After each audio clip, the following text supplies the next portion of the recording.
আপনারা জানেন শহীদ প্রেসিডেন্ট জিয়াউর রহমান স্বল্পতম সময়ে মাত্র ৩.৫ বছরের ব্যবধানে বাংলাদেশ, যেটা একটা বাস্কেট কেস ছিল, আমেরিকার পররাষ্ট্রমন্ত্রী কিসিঞ্জার বলেছিলেন Bangladesh is a basket case, সেই বাস্কেট কেসকে শহীদ প্রেসিডেন্ট জিয়াউর রহমান ৩.৫ বছরে সাকসেস কেসে পরিণত।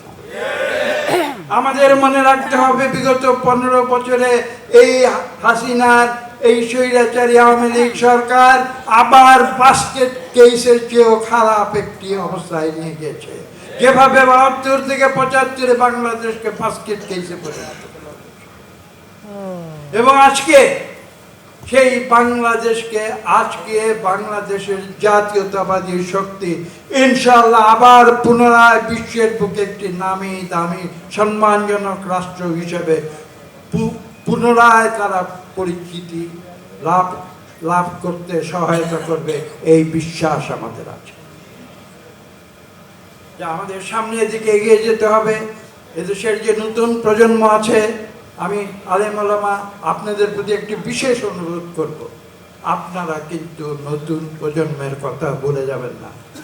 কেননা এই নতুন প্রজন্মকে সঠিক পথে পরিচালিত করার জন্যে তাদেরকে সঠিক যে গুণাবলী, মানুষের জীবনের যে সঠিক গুণাবলী এবং তাদের যে সঠিক মূল্যবোধ, সেই শিক্ষা দেওয়ার দায়িত্ব কিন্তু আলেম সমাজ, এবং আপনারা সেই দায়িত্ব থেকে দূরে সরে যাবেন।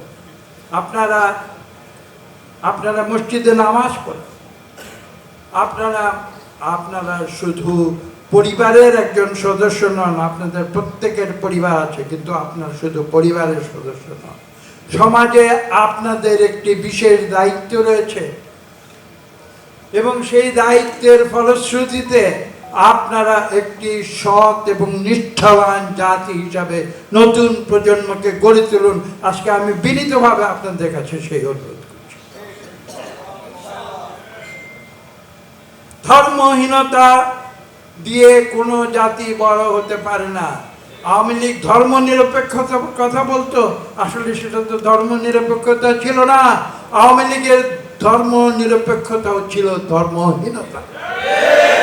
এই কঠিন সত্যগুলো বুঝতে হবে এবং মানুষের চোখে আঙুল দিয়ে বুঝিয়ে দিতে হবে। এবং সে কারণেই কিন্তু আপনারা দেখেছেন বিগত ১৫ বছরে সমাজ থেকে সকল যে মূল্যবোধ, সেই মূল্যবোধ অপসৃত হয়ে গেছে।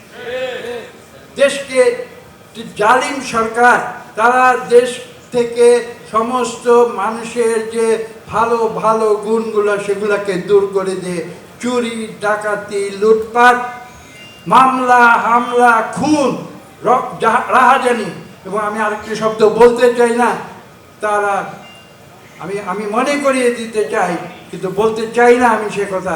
তারা শুধু সমাজকে এভাবেই ধ্বংস করেনি, তারা জাহাঙ্গীরনগর বিশ্ববিদ্যালয়ে তারা ধর্ষণের সেঞ্চুরি উদযাপন, এর চেয়ে কলঙ্কের বিষয় আর কি হতে। সেই জালেম সরকার আজকে বিদায় হয়েছে। আমি আপনাদের কাছে বক্তব্য দীর্ঘ করতে আসি নাই, আমি আপনাদের কাছে একটি কথা বলতে এসেছি যে শহীদ প্রেসিডেন্ট জিয়াউর রহমান আপনাদের উপরে যে পবিত্র দায়িত্ব অর্পণ করেছিলেন, আপনারা মাথা উঁচু করে সেই পবিত্র দায়িত্ব পালন করবেন। সবাইকে ধন্যবাদ। সবাই বসেন। ধন্যবাদ।